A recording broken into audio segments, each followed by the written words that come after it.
Hilton brings you new ways to stay, with experiences that let you capture the glory days. Introducing the Graduate Hotels.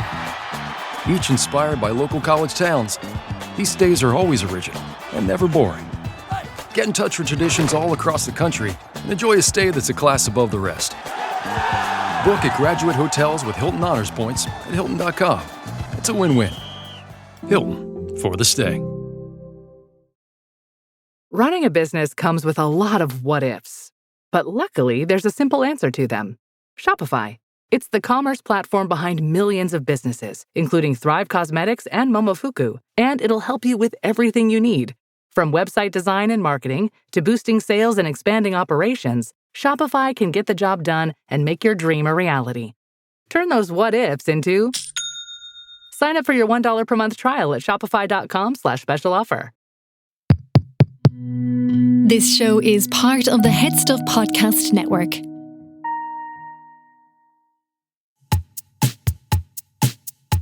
Lovely stuff. Hey, lovely, lovely. I tell you what, though, folks, that's bloody nice. That is bloody lovely. Lovely Holland. Lovely touch. Lovely Holland. Lovely touch. Are you ready? Are you ready for pod? Yes, I am. Oh, yes, I am. Oh, yes, I am. Hello and everyone, welcome to another episode of The Lovely Show. My name is Kevin McGahern. And I'm Justine Stafford. Do you like that? That was beautiful. It's nice. I'm wearing shorts today out Yeah. of solidarity for ladies football. And you know what? That's why I'm wearing my camogie top. In solidarity with the camogie players as well. For anyone who doesn't know, there was huge controversy in the world of football last week when two ladies teams marched out onto the pitch in defiance, wearing shorts instead of skirts.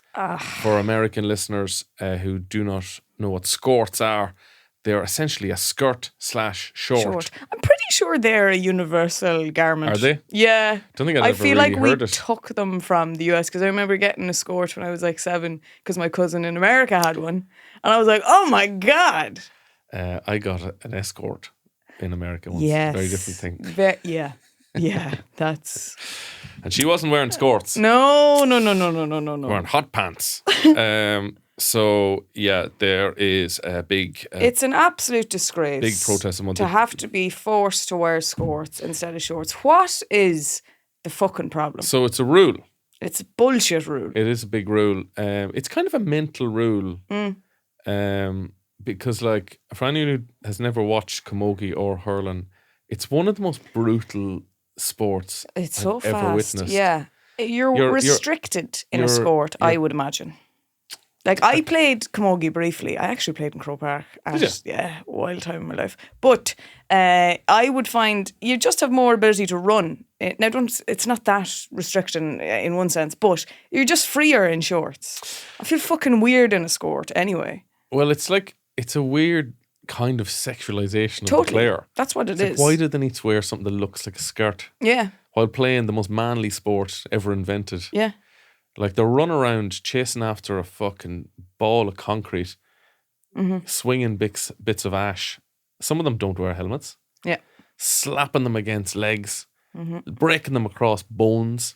Like, my mother played camogie, and like, I looked at the photo. They're tough looking women.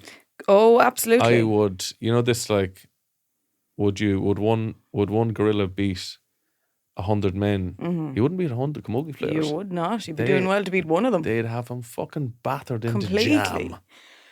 Legs like gazelles as well. Honestly, the ability to run is outstanding.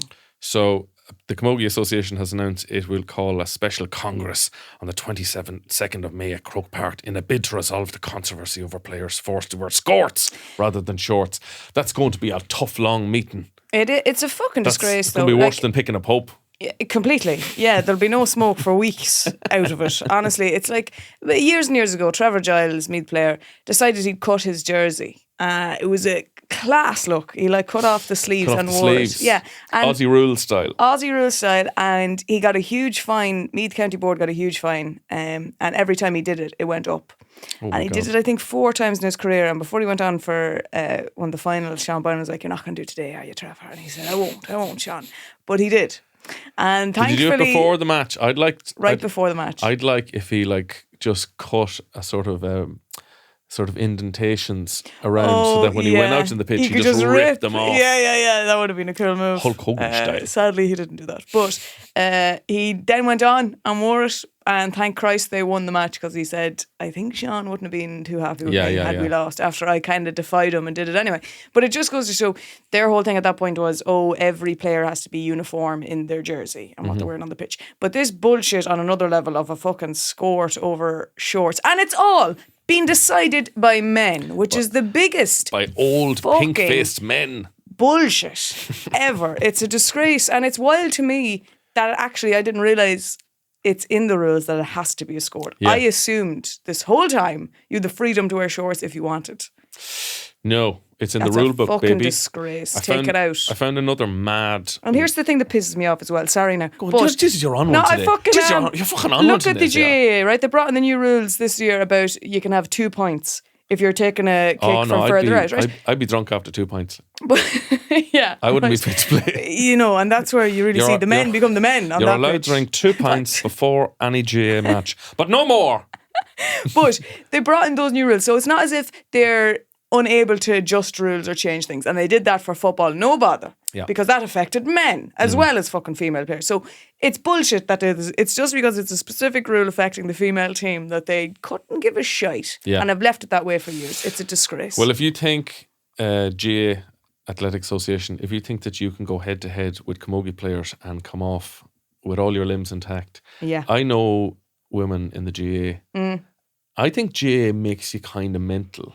If you're a man or a woman, you're not getting paid. Yeah. You're doing it for the love of the game. There's like an almost, it's like a duty that you have to serve your country. Yeah. And they're not allowed to drink for months. And then when they are allowed to drink, they go fucking Lady Gaga. My friend played for county female football, ladies football. And at her wedding, the fucking football team went mental. And there was a young lad working behind the bar, and he wasn't getting the drink out quick enough. So the women went behind the bar and started serving themselves. And this poor Gosson, like, he wasn't fit to fucking tackle 15 women. At one point, one of the women got him up on their shoulders. Got a grown man up on their shoulders. And was just going around going, hey. And they went fucking mental. Yeah. Apparently, like there was huge complaints from the hotel staff. Oh no! That there was like the Hell's Angels descended.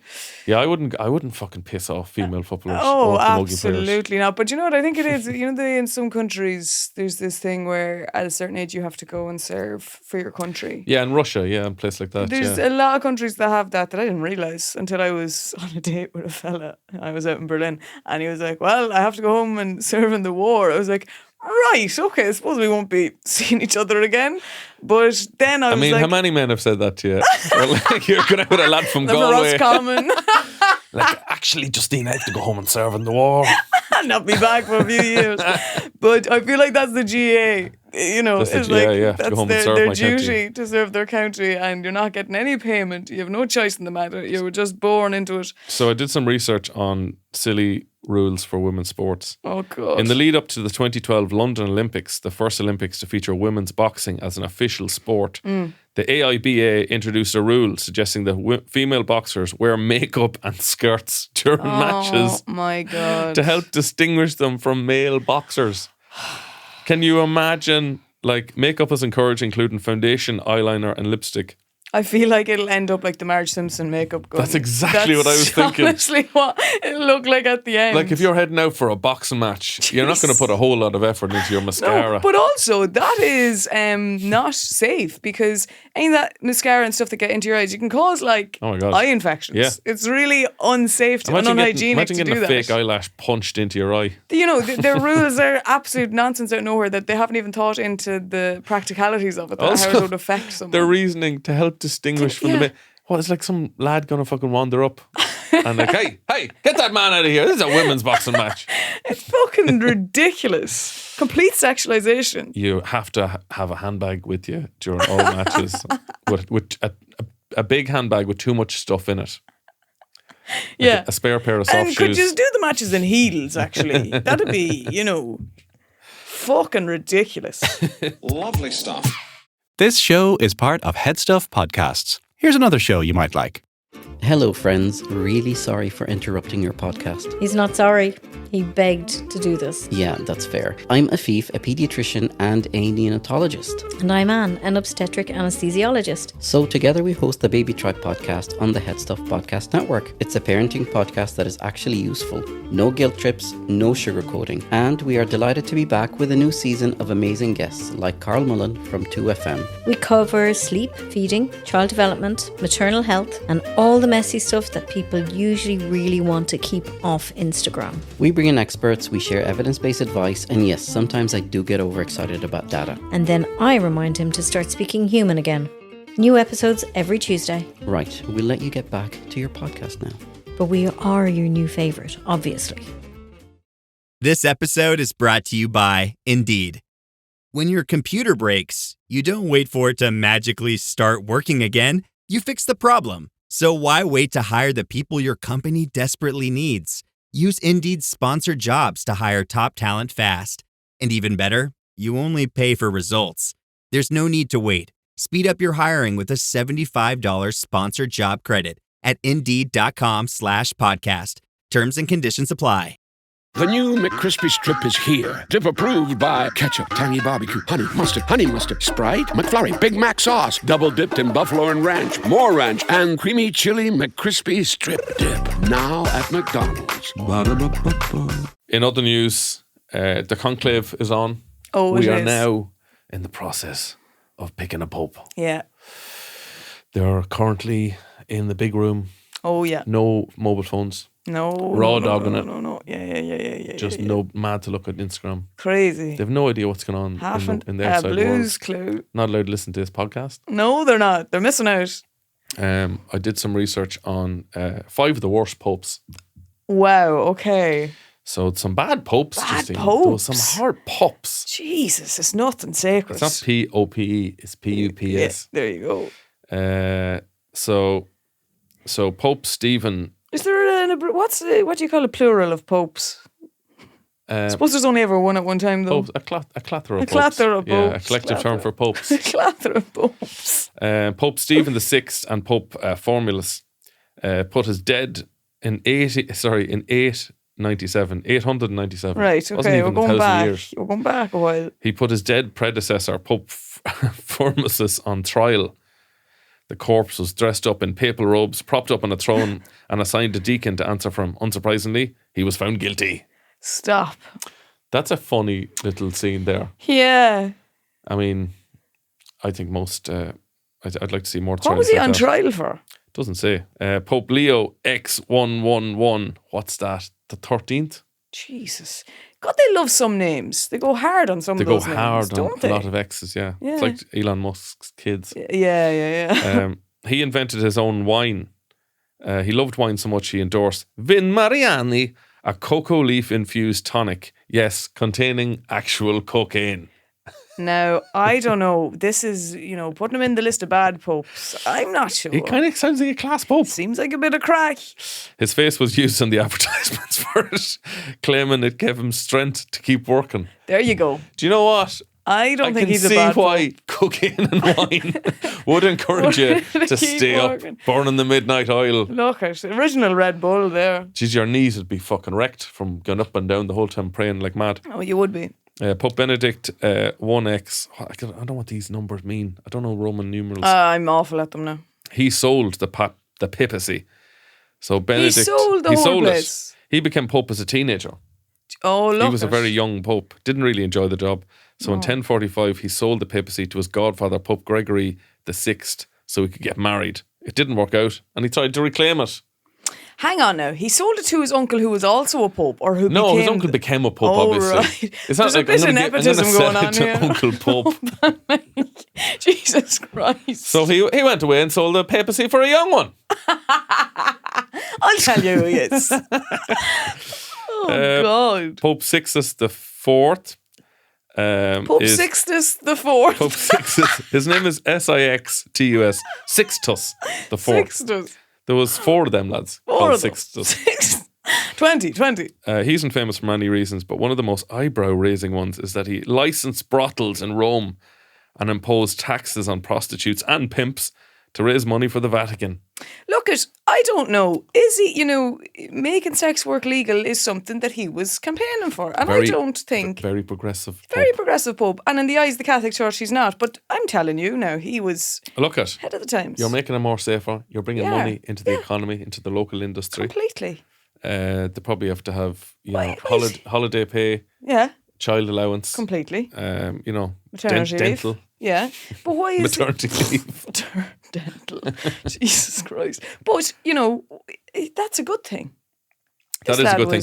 That's a good Pope, actually, in my opinion. That's a good Pope, yeah. I wouldn't. I'd take cocaine wine Pope and prostitute Pope out of this list. I'd take the pair of them over whoever's going to be elected now. So Pope John XXI, I don't know what that is, 21, I think. Yeah. Dies.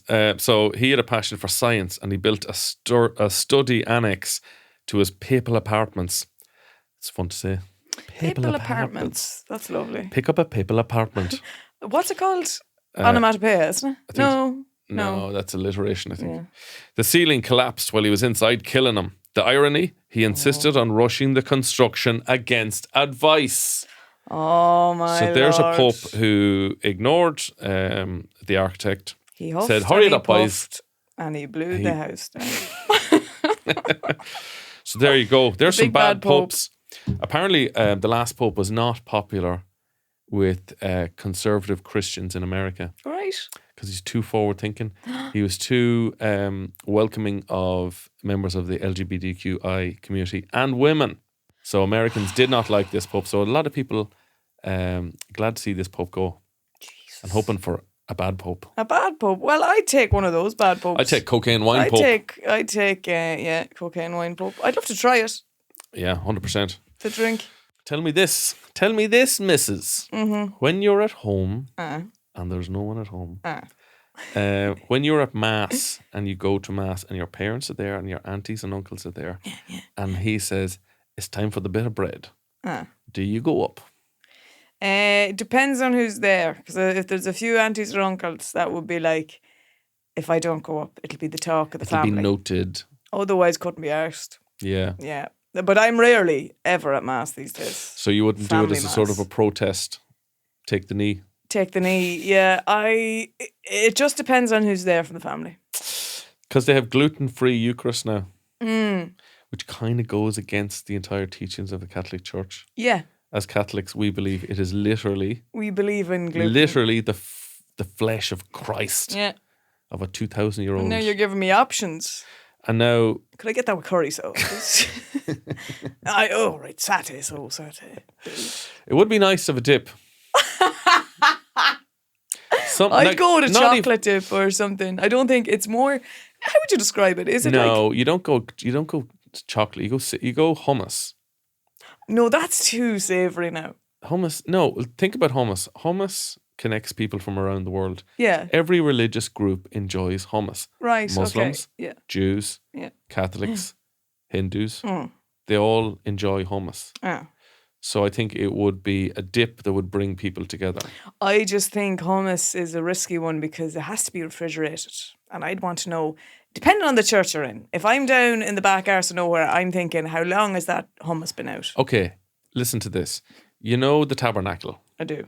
So the tabernacle sits behind the priest and it's like a little box.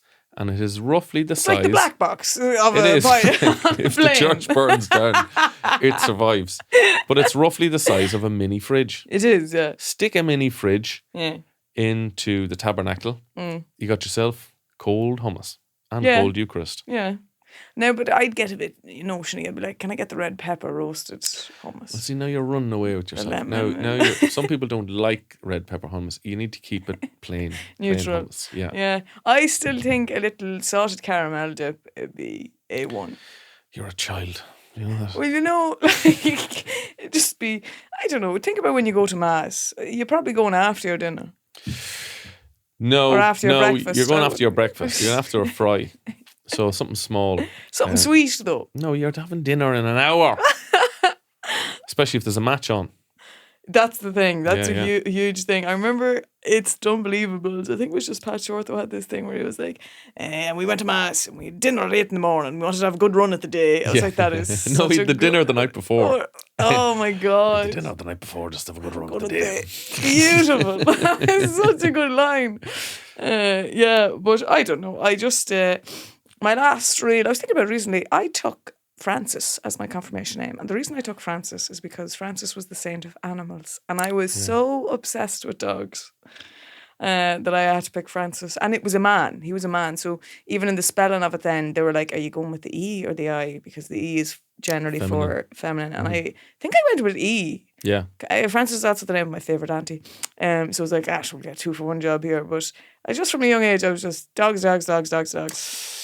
Yeah, a lonely child who took comfort in the eyes of the animals. I took Robert because I loved Robert De Niro. My brother is Lorcan Patrick, and he took David so that he would be LPDS, which is he had like the Los Angeles Police Department station. And that is literally the reason why he picked David, because it was just like, it's LAPD. I know, it's wrong. Like, you're like, sure, Lorcan, sure, that'll do. A lot of the time, that was the thing, David was a big one my year because David Beckham. Okay, yeah. That was a huge one that the lads picked. I think most the girls picked Bridget. Yeah. St. Bridget was... Solid saint, man. I mean, yeah. Solid saint. You know, I just felt like, Bridget's been done. And I just love dogs. It's a bit cliched. I just wanted... If there was a dog who was... Can I be a Saint Doggy? St. Bernard. Fuck, I should have gone with St. Bernard. Can I be Saint Scooby-Doo, please? Yeah, you always heard stories of that, like, that went around school of like, I heard a lad who picked Strawberry. And you're like, Strawberry? I don't think that happened. I like Barnabas. Barnabas is cool. That's a great name. I bet you now there is a dog who has been made a saint. Well, speaking of confirmations, the reason why I'm wearing shorts is actually not in solidarity of ladies football. Well, you're a liar. It's because I have a really bad scrape on my knee.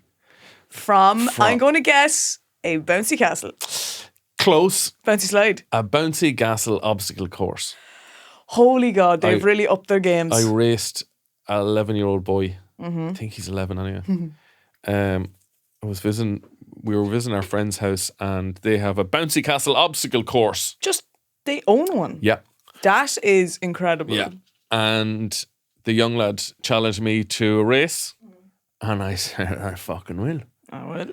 So yeah, I had to jump through a hole. I had to go through a load of... Do you have a harness on you? No. There's ones where it pulls you back. No, it's not. It's a knockout. Okay. So you jump through a hole, then you go through a load of like yolks sticking up in the air. Yeah. And then you go up a little ramp, and then you go through a tube, and then you go up a big wall, and then you slide down. Beautiful. And I was doing well up until the tube. I had a good run at him, but he got through the tube. I think he was greased. Yeah. I think he had covered himself in margarine. You're never going to catch me. And I grabbed his leg, which I think I've reached the age where if you're racing a child, it's socially acceptable to grab their leg and cheat. Sure. And pull them back a bit. Sure. It is, Justine. Is it? Yeah, it is. I think once you pass 30, you're into old uncle phase. And when you're racing it's just, a child... when you take it out of context, I think it's okay to grab a child's leg. I don't know. Okay, well, don't edit that clip. Don't edit that clip. I think it's okay to grab a child's leg. It's his ankle I'm talking about. It's not like his upper that makes thigh. It better. I think it's fine. I'm now at the age where I'm an old uncle. Mm-hmm. I can grab the ankle and pull him back, and nobody gives out to me. You're not a threat. I'm not a threat. And everyone laughs and claps and nobody gives out to me. I think if you're 25 and you do that, you're seen as a bad sport. You're a bad sport because you're still in your prime. Still in your prime. you know, so Yeah, it's now unfair. I'm clearly not. Okay, but even though you did that, he still won. No, Okay. I won then. Right. Like, actually, he fell down between the cracks of the two pieces and he couldn't get out. Right. So it was pretty strategic of me, And actually. then we turned off the bouncy castle. That used to be a big, we used to love doing that. We'd get a bouncy castle and be like, everyone's sitting and we turn it off. Yeah. And then some child would get stuck. And Jesus, Panics. one time we were like, Jesus, let's turn it back on. But I child think was never the found. one thing I loved about the bouncy castles back in the day, you'd get one and it was the Simpsons, but it wasn't the Simpsons. It was like the fucking Samsons or something, because the Yeah. paint job on them, Bart you were had only like, 4 spikes. you were Yeah. like, you'd one spike if he was Marge lucky. was black. It was like, that's not now the Simpsons I'd be watching on the telly. But I loved it for that reason. But to me, I believe the bouncy slide is the top tier. And I think they lost a run of themselves making these obstacle courses, because I don't think there is a slide, don't get me wrong, in the back, but it is not the same and not the same height as when you get the solid slide on its own. Yeah. That to me is the pinnacle. I think that's the best job going. I can see them on the way out, though. The way insurance claims are going. I remember, like, during the during the boom, Jesus Christ, there was a bouncy castle every weekend. Oh, yeah. And we partied. Yeah. We partied probably too much. Yeah. Some people bought a lot of houses. Children just got a lot of bouncy castles. We got a lot of, what's the fucking thing? Varnish. Jeez, we were buying lots of varnish to... Just sniffing it. No, Just getting high. to put on the slide and make it slippy. Oh, right. I thought you meant like wood varnish. It is wood varnish. You put it on it comes in a can and you just spray the slide and it makes it really slippy. I was talking about this to my friends. We were talking about like having no money, and like we all have like decent enough jobs now. We're in our late 30s, and we were like, when we were in college, this is like 2009, 2010, when the country was broke. Fucked. We went out like every night, and we worked in shitty jobs like in retail or in a pub, selling shoes or something. And I don't mean they're shitty jobs. I mean like they're jobs that you start when you're in college. Yeah. Retail jobs, low paying jobs. And we had way more money than we do now. I know. How the fuck? Like my friend Deirdre was saying, like, she was like, I remember just you'd be buying tops, like, you'd just be buying tops like it was going out of fashion. But You buy a top like every couple of days. She was like, I remember I was out in the pub one night and I just didn't like my top. And I went out, went down to Penny's, got a new top and came back. Oh my God. And I was like, how the fuck? The country was broke, but we had loads of money during a recession. And now the country is flush with cash and nobody No one has any fucking money. money. I think it's It's rent and inflation. Inflation, hugely. Exactly that. Like, we used to have nights out where you'd be like, one of our mates would be like, I'll do tonight. As in, I'll pay for everyone tonight. Round of the night, yeah. The night was there round. You were Jesus like, Christ. mother of Christ, like, but it was insane. But again, I really think it's inflation. Like, Jesus, in college, I used to go down to Ridley's in Dundalk, and it'd be Ridley's, how are you? It would be €2 drinks all night. Where in the like everything. That's fucking €2. Of course, I was in DIT and I was getting the fucking bus down to Dundalk, being You like, wouldn't bet check the your crack post here. for that now. Not a chance of it. No. But also, I have a bone to pick with DIT. Go on. Right, Killian Sunderman, good friend of us. Yeah, friend wonderful of the comedian. pod. And fun fact for you, me and Killian were in the same class in college. No way. Yeah, we both studied film broadcast in DIT. And Killian put up a post the other day showing that he is in DIT's prospectus. Do you know who's not in their fucking prospectus? Is it Justine Stafford? You'd better believe it is. And I honestly was like, no, surely it's a typo or something. But then I looked at the people who are mentioned. It's all people from Dublin. Oh. Okay, so It's a culture I don't biased. want to make assumptions, but I did notice a trend. And there's another piece of this puzzle. I was in Dundalk half the time in Ridley's Bar, so I wasn't really in DIT. I give a fuck about college. So there's probably that aspect that they don't really remember me as a student. I think if Riddlers put out a magazine, you would be front and centre. Famous drinkers who went to Ridley's. Justine Stafford. Yeah, and you know what? I'd be more proud of that one, I suppose, because I don't think DIT now... You know, I needed to go to college to learn how to be an adult and live alone and be independent and be away from home. I don't think any of the things I learned in my college course stood to me. Right. I learned all my editing skills when I worked in Jodai, and I worked with a fucking fantastic editor. Goes by Nostril Shorts online. You'll know his Daniel O'Donnell videos. Flick Your Bean, incredible. Yeah, that's Fade Street. Everything. Yeah. All of them, outstanding. That's where I learned how to edit. I learned nothing from DIT. Maybe I'm on a bit of a rant here because I feel a bit hurt by them. But, you do sound hurt. But then here's what happened. Me and Killian did different... in final year, you had to split into doing, if you want to do radio, documentary, or drama. And I did documentary. And my documentary got picked and got made for the final year. And we had a module in third year that I would have done for final year, but they didn't do it. It was TV production. And my show got picked to be made. So these lectures... A lot of bragging going on here. I think these lectures had no involvement they had no involvement in picking the... What did Killian do? Killian did radio. Okay. And the radio lecturer is a fucking legend. But he's got a beautiful face. I would have went television. Beautiful face and beautiful voice as well. He's a wonderful voice for radio ads and all that crack as well. So, look, I'm delighted for him, but I'm just like, interesting. You don't sound delighted for him. I am absolutely delighted for him, but I just found it interesting looking at the prospectus that people mentioned. I was like, okay. Not a lot of Meath representation here. No. Lovely stuff. I saw something there the other day and it scared me deeply, okay? And it's a school in Galway. Mm-hmm. And they were doing their PE class. I'm going to show you the video of this because this is fucking ludicrous. Their PE class is being run by a fucking robot. Oh my God. I thought teaching would have been one of the jobs that was safe, that they were never going to take teaching jobs away. But alas, AI is now coming for teachers and they're going to take the jobs. PE as well. I mean, it's quite a physical... yeah. And the weirdest thing He's got to a little me... whistle around his neck. Wait to see the fucking set of the cunt. But also, it was like the students being like, I think it's really great. He's a very friendly robot. And I was like, no, I don't like this at all. You should be hating this. Well, see, I remember in school, girls used to get out of PE all the time by saying they were on their period. Mm-hmm. And our PE teacher, it's usually a man. Yeah, who doesn't want to does not want to hear that at all. Yeah. And I think if he actually took note, these women are menstruating roughly once every 4 days. Oh my God. Relatable, and it's really cool because like he's a humanoid robot, so he's very like relatable, and you know he looks really cute just hopping along. He can move and you can interact with him, and he's very fun to talk to and kind of play around with, and that's really cool. When you see something that's kind of human-like, I think it's less intimidating. You know, it's more relatable in the sense that kind of human-like. He looks like a wing mirror. He's got a head like a fucking wing mirror, and he's got a little maroon jumper on him. My brain. See you later, innovators. See you later, innovators. I'm off to reboot my brain. Imagine if a PE teacher said that to you. I'm off to reboot my brain. To have some cocaine wine, I'd say.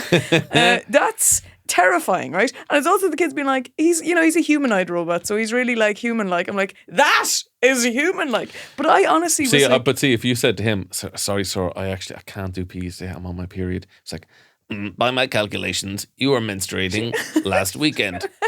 So you should not be on your next cycle for another 3 weeks. This is the thing, because we fucking joked about the bartender who will be a robot. Now it's becoming a thing. I thought we'd have a robot barman before we'd have a robot PE teacher, to be honest. But this is scary, because I honestly thought teaching would be one of the jobs that would not be affected by... you could fall back on. According to my parents. When your career fucking implodes. Well, I won't be lecturing in DIT after my rant about them. No, you're going to be a knobber in this. All right, boys, Oxbow Lake. And then tell me what an Oxbow Lake is. Liam? No, you're wrong. It's a sad, lonely lake that gets cut off by the rest of the river. The river just moves on without it, and the Oxbow Lake just stays in Nobber. Yeah. Living with his mammy. Just watching the river flow by. Up to Dublin.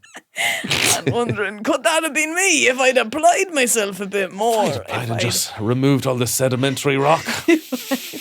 Made a few different choices of where I lay by the bed of the lake. Miss, why are you crying every time you talk about Oxbow Lakes? So I'm scared for the future. I really am, because I honestly, and of all the subjects, PE to go for first. Well, I mean, we had a lot of PE teachers who were dangerously unfit. completely, yeah. But that was half the fun. We played spin the bottle, one PE class. With the teacher? Not with the teacher, Oh, no. Jesus. All of us that were like, we're not doing it. We all went around the back of the school and we're like, we'll play spin the bottle, will we?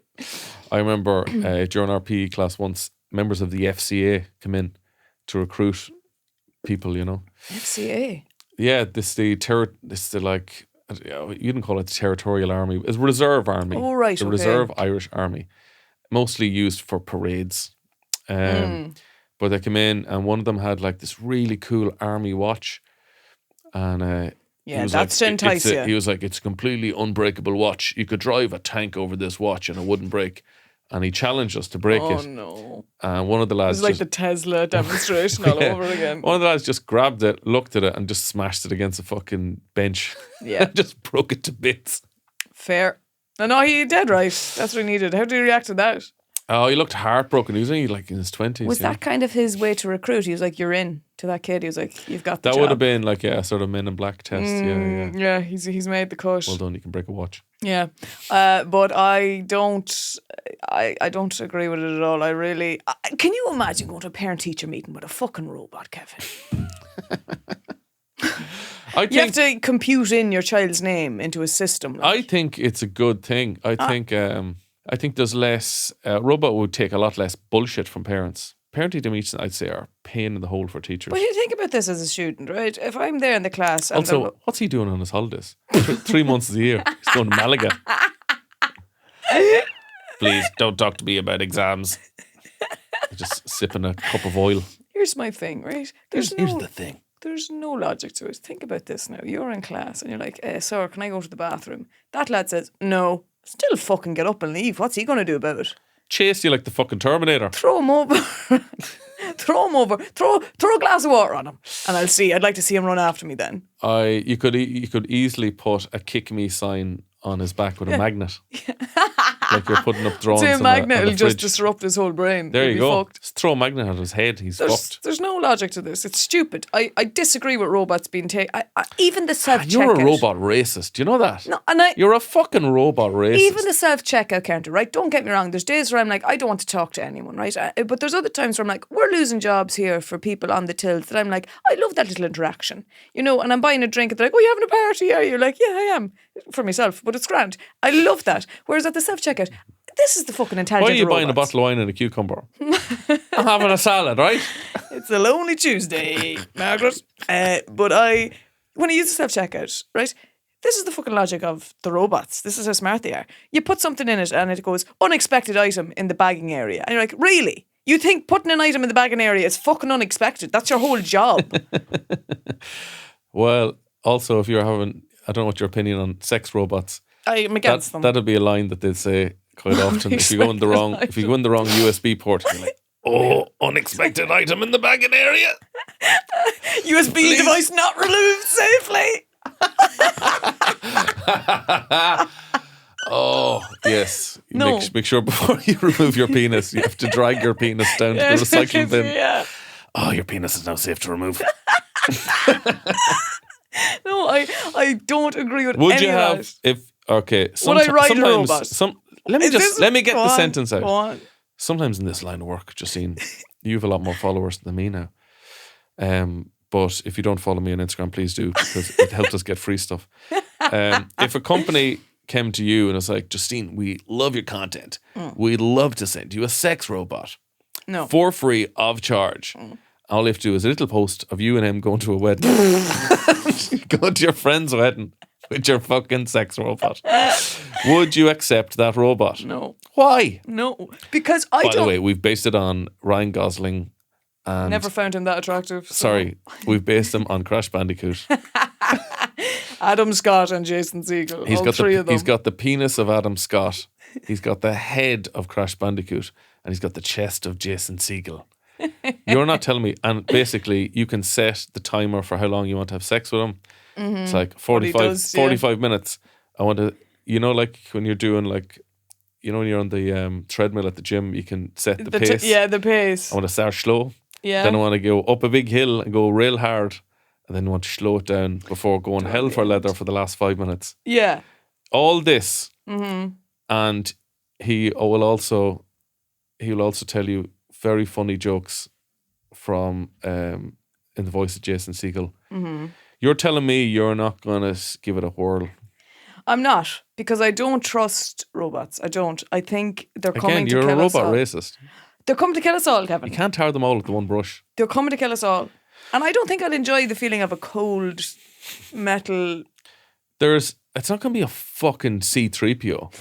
It's going to be covered in a flesh-like substance, probably got an inner heater.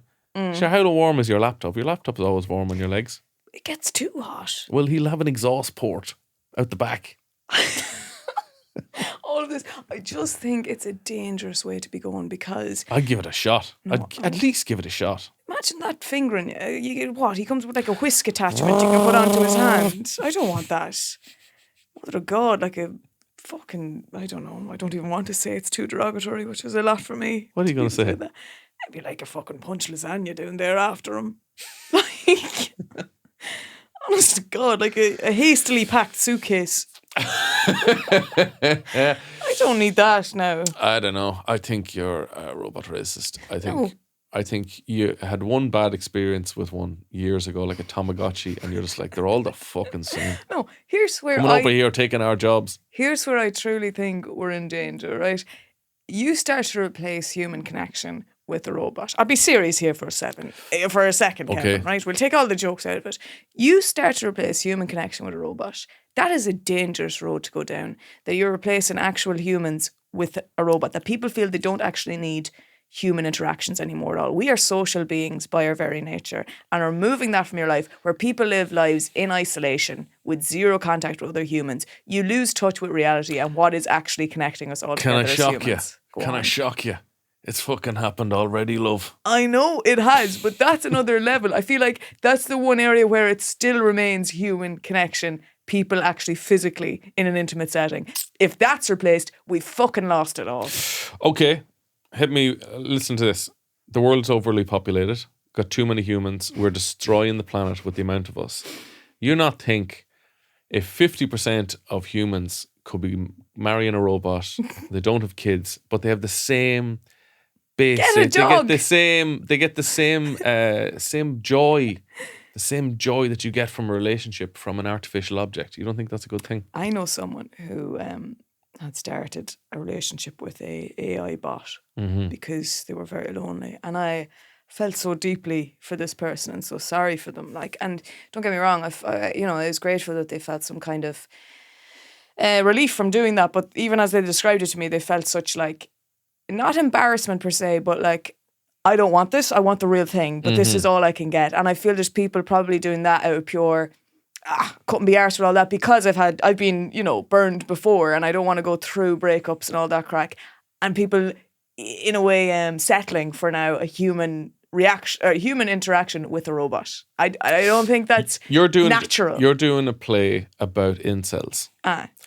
Would you rather have an incel who is in a happy relationship with a robot, or a very, very angry incel who might go out and do something awful and hurt people with his anger and frustration? Yeah. What's a better world?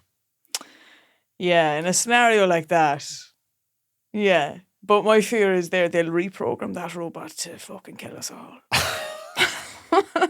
I really, at the heart of this, Kevin, I think robots are going to kill us all. Right, okay. We're not going to agree. I'm actually not even going to agree to disagree with you. I'm going to agree to say that you're wrong. So you would do it? You would have a go with a robot? I'd give it a shot, yeah. 100%. No. See what it's like. No. Not hurting anybody. Yeah. I've got a nice news story for you now. Your ancestors, that's who you're hurting. I have 2 kids. Like, I've already procreated. Yeah. And if my wife is okay with it, I'm not saying you're hurting your ancestors in the sense of you're not recreating. I mean in the sense of like, we interacted with humans. We had sex with humans. You know what? That's actually not going that well for humans. I think humans have had enough. I think we're overly populated. Lovely stuff. So I have a little story for you. This is from County Laois. Meet the escape artist rescue pig that has captured the hearts of everyone in Laois. Okay, I am hooked. I am hooked already. No matter what obstacle is placed in his way, I'm going to do my News reporter. There we go. Nationwide news report. No matter what obstacle is placed in his way, Arnold the pot-bellied pig from County Laois will find a way around it. From opening gates to scaling fences, absolutely nothing will stand. It sounds menacing. Yeah. It sounds like I'd be more worried about this pig than fucking robots. Nothing would stand in his way as he gives Houdini a run for his money. Oh. Arnold lives with Julianne Kelly and her husband in Balnakill, County Laois, but grew up in a housing estate in Tallaght. Before being put up to adoption in My Lovely Pig Rescue. Shout out to My Lovely Pig Rescue to do an amazing work for displaced pigs. This little piggy went to Laois. This is a very intelligent pig. Well, pigs are very intelligent. Joined them last just June. Why did they still roll around in their own shit though? Good for their skin. All right, maybe we should be doing it. So he was a pig from Tallaght, from a housing estate in Tallaght. That's what he looks like there, Justine. Gives a go. He's a little roundy face. Stop. And he's a big boy. He is huge now. He's a big boy. If you want to look up a picture of Arnold, the Laois pig from Tallaght. So he was very loved. There's an identity crisis going on with Arnold, I'd say. He had been living in a housing estate in Tallaght. He was very loved in his previous home in Tallaght, and there was a whole community that helped look after and feed him. He's only ever known love from the day he arrived on this planet. Wow. Well, that's good. Seems like a very happy pig. But apparently he's a hooer for getting out. He opens up gates, he escapes, and no fence can hold this pig. And now they've set up a GoFundMe for animal charities in his name, and they've made buckets of money. He's going all the way to the piggy bank, huh? Oh, that's very, very good. Huh? And I just want to let listeners know, I did not tell Justine this story a couple of weeks ago, so she could write that joke. That is all just spitballing off the top of the dome head. high. But God, he's a big fella. So, with all the sad news in the world, there's a lovely story about an escaping pig. You wonder now, I'd like to know the depth of these challenges he's escaping from. Like, have we security codes? Have we padlocks? Or is it just physical objects? Like that he's moving a box? There's definitely keypads on these gates. That he's going, do. Oh, wrong one. Let me try your birthday. I'll try the child's birthday. You're in. There you go. I don't know. I would like to see more footage. I'd love to see footage of him. I'd like to see just an obstacle course of him doing it. And I would like to see him make it bigger than Houdini. Oh, well, hopefully. I mean, that pig has what it takes, I think, to go to the tip of the top. Wrap that pig in a blanket and watch him escape from it. I'd like to see him dressed up as a little human. Yeah. And see could he get into the cinema or something like that. Yeah. Let's test the boundaries of this pig's intelligence. Yeah. Goes in to watch Babe. Yeah, and cries his little piggy heart out. Good man, Arnold. Good man. Fair play to Arnold. Shout out to Arnold and the people at My Pig Rescue. It's very interesting. I never think of pigs in city settings. Like a pig in a housing estate. Let me blow your mind. Babe 2, Pig in the City. In a housing estate, I just wonder of the practicalities of that because they need a big pen. There's lots of fields in Tallaght. This is true. Funny enough, my wife said this to me. We were watching, oh my God, I think it was Kitchen Nightmares. And this couple had like some pot-bellied pigs. And Siobhan was like, walking in the kitchen. Fucking hell. Don't look at the sausages. Don't ask where they come from. But Siobhan was like, oh yeah, that was kind of a trendy thing about 10 or 15 years ago. Yeah. Pot-bellied pigs. As a pet. As a weird pet. It was kind of a hipster kind of... There's a lad that comes up on my TikTok and he has that and he has a lamb and he has a fucking cow in the house and he tries to make a sandwich and the cow just comes over and starts. I don't think that's fair on the cow because he's using them for the videos. Yeah. The cow's probably not getting that out of it. No. But it was very trendy, that. And I know a lot of people that have little lambs as pets as well in the house and goats and things. And I'm like, let them out into a field. Yeah, I think when you come from the country, the idea of even dogs in the house is just wrong. That took a while to convince my father to let the dog inside. Yeah. And it was after she got neutered. Your dad just kept barking at him. This is my dinner. When she got neutered, she had the cone on, and my father took awful. Your father didn't see him as a sexual threat. Felt sorry for her and let her in. But then, again, as I was telling you, my dog will eat anything. She ate the cone off her head. Oh my God. Now, she didn't eat the pieces of plastic, but she ate the fucking thing off. And we had to get her a big cushiony one instead, so she wouldn't eat through that one. Jesus Christ. She is wild. That's a wild... For eating. That's a wild animal, so it is. Serious appetite on her. She'd bang, bang, bang, bang, bang, bang if she could, and she does. There was also a debate this week on listening to music or podcasts on the bus. Right. Did I tell you my method for this? No. I talked about it maybe on this podcast or maybe another one. So it's getting more and more common of people being on a bus or on a public transport and just like watching TikToks on their phone. Oh, out loud. Out loud, no headphones, Yeah, listening lunacy. to podcasts, listening to videos. Annoying the fuck out of everyone. I think they've killed and will kill again.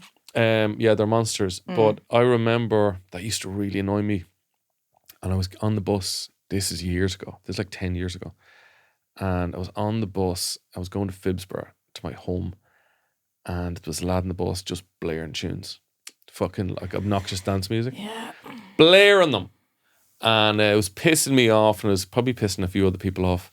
So I sat over beside him. You didn't. And I said, where do you get your music from? And he was like, what? And I was like, you've really good taste in music. Are you a DJ? And he was like, no. I should have done like your creepy man voice. Yeah. And he was like, no, it's just like tunes or whatever. And I was like, do you have this music in your house? It's brilliant music. And he was like, yeah, I do. And I was like, if I come to your house, would you be able to burn me a CD of all your coolest music? And he was like, no, look, I'm getting off at this stop. And as it happened, I was actually getting off at the same stop. Oh my God. And I was like, sure, I'll get off at you. And he got up and he kind of just ran away from me. But I think that's a pretty good method. If you find somebody blaring music, if you say to them, hey man, come on, turn off the music, it's a public space. Yeah. You could get that an angry... only, yeah, could get an angry encourages man. them. Yeah. They tell you to fuck off, they could threaten to hit you. But if you're like, I'm drawn like a siren. I'm drawn to your amazing to tunes. your sound. He's going to think twice about doing that again, I think. Yeah, you'd like to think that's affected him now. It's probably mentally affected him for years. Probably never recovered from that. But that's one way to deal with it. What would you do? I think I often will now have headphones on me in case that happens. But it's the times when I forget headphones and I'm on a bus and that happens, I'm like, mother of Jesus. But it's not only one. You have fucking three of them doing it on different things. You're listening to a TV show, you're listening to music. I'm like, how is anyone hearing anything anymore? But I could never do that because I would fear for how that interaction would end. I used to also do it because before I had a car, I used to get the bus up and down to Cavan the whole time. And every time, like, if somebody rings me on public transport, I sound like I'm in a toilet.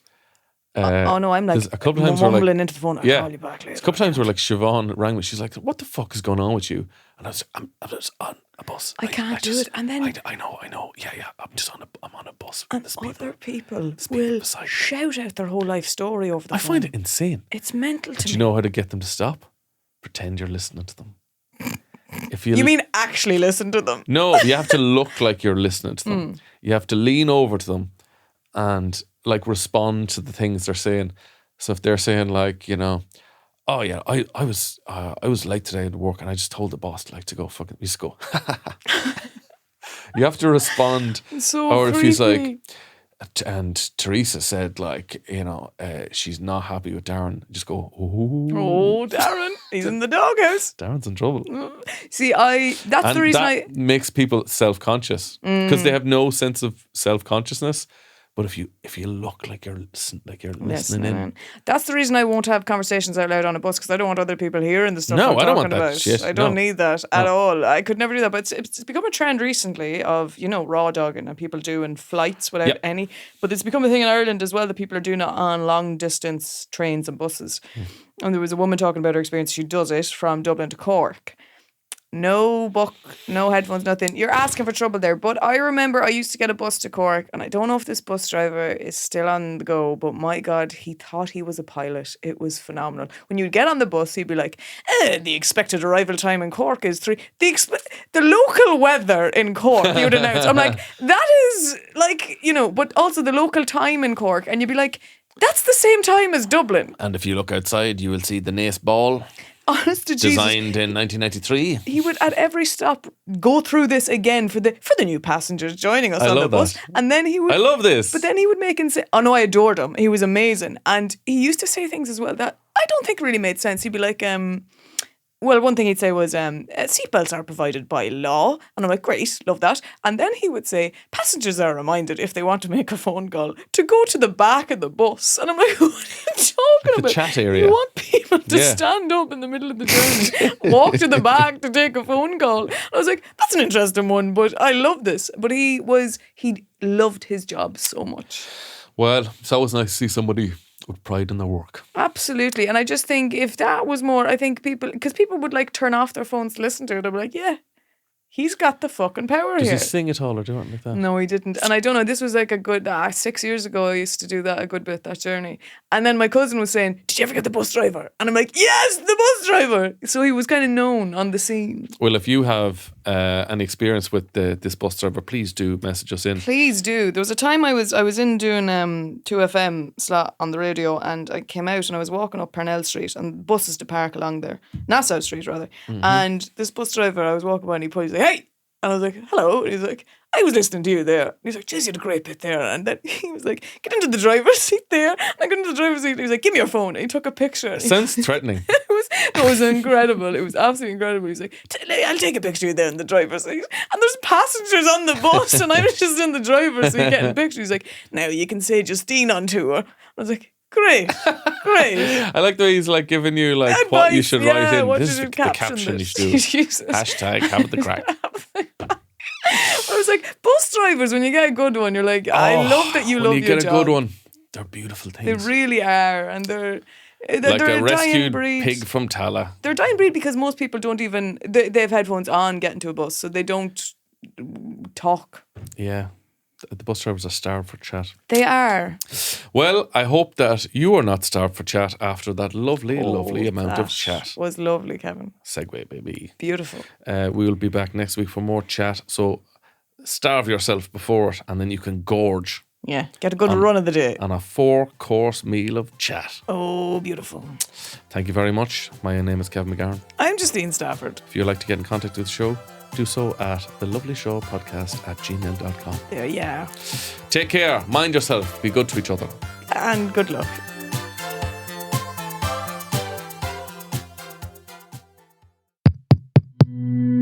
This show is part of the HeadStuff Podcast Network, a hub for the creative and the curious.